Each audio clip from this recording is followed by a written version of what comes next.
You have the problem a lot of images being created in social media or for your blog that do not come out exactly the way that you want them to.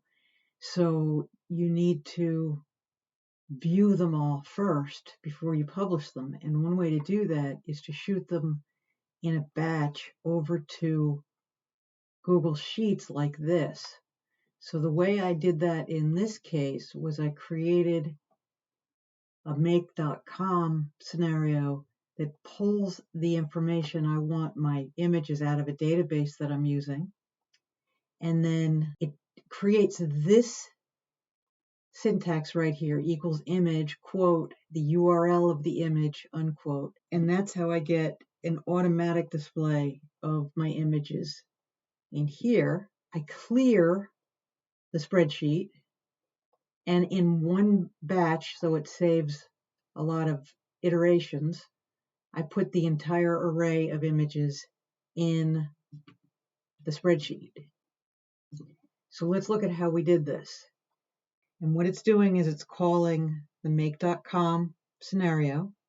It's giving it the spreadsheet ID, which is from A4. That's my spreadsheet ID, which is the same thing as this, but that way it's got it hard-coded. Then it's giving it the row that's calling so that I can write back to the sheet if I want to. The spreadsheet name is A3. I want it to write to the spreadsheet fix image. That's where we are right here. The post ID is B17. So that would be, this is the ID of the post that I want to get the images for. The column is N. If it wants to send me back any messages, I have it send it in the previous column, column N, on row 17. And the log file is A5, which is image log, and that corresponds to this output buffer screen. We're going to say, give me the images for, let's say, 43058.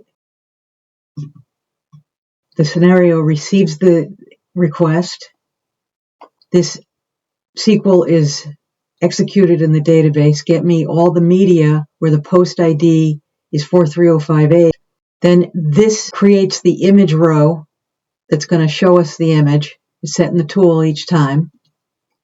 And then the array aggregator grabs the image URL we created in the tool, as well as a bunch of media information, the image URL, the media ID, the article ID. Then this clears the area from A1 to Z500, and then this one bulk add rows adds the array that was aggregated here, including our image, and outputs it to the image log.